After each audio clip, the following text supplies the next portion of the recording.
Il veut devenir aussi riche, grande déesse. Il a dit qu'il est prêt à tout pour devenir comme moi. Oui, grande déesse, je suis prêt à tout. Aidez-moi, je suis fatigué de pauvreté dans laquelle je me trouve.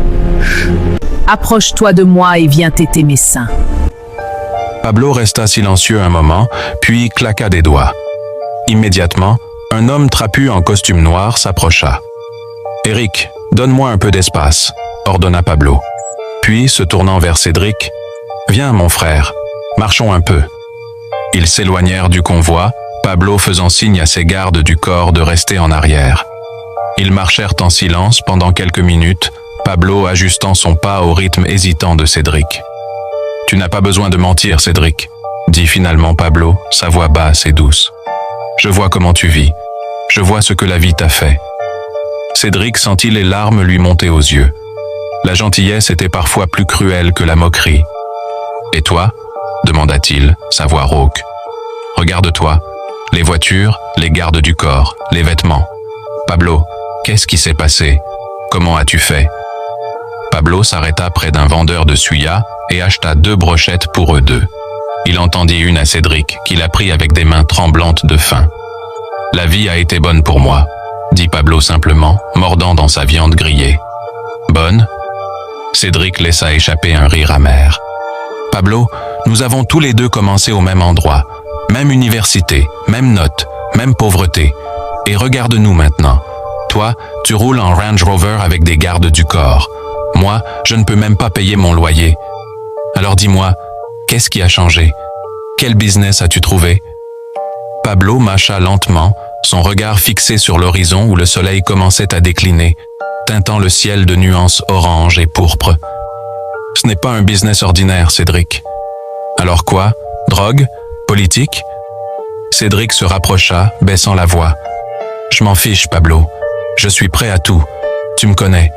J'ai toujours été travailleur, honnête. Et où cela m'a-t-il mené? Dans la crasse et la misère. Alors maintenant, je suis prêt à faire ce qu'il faut. » Pablo se tourna vers lui, et pour la première fois, Cédric vit quelque chose d'étrange dans ses yeux. Quelque chose de sombre, d'ancien, qui n'aurait pas dû être là. « Tu dis que tu es prêt à tout, mais sais-tu vraiment ce que cela signifie ?» demanda Pablo doucement. « Oui, » répondit Cédric sans hésitation. « J'en ai assez d'être pauvre. J'en ai assez de voir les gens me mépriser, de ne pas pouvoir m'offrir un repas décent, de vivre dans la peur constante. Si tu as trouvé un moyen de changer ta vie, alors je veux le connaître. » Pablo resta silencieux pendant un long moment, comme s'il pesait une décision importante. Finalement, il sortit son téléphone, un iPhone dernier modèle, et composa un numéro. « Oui, c'est moi, » dit-il en yoruba.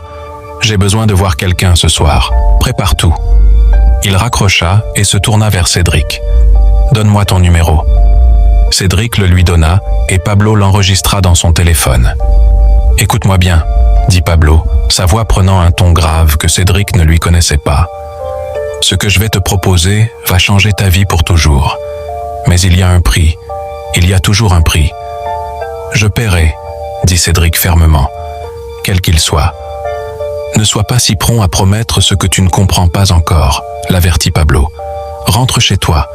Ce soir, à 22 heures précises, un de mes hommes viendra te chercher. Sois prêt. Habille-toi normalement. Ne dis rien à personne de notre rencontre. Personne. C'est compris ? Compris.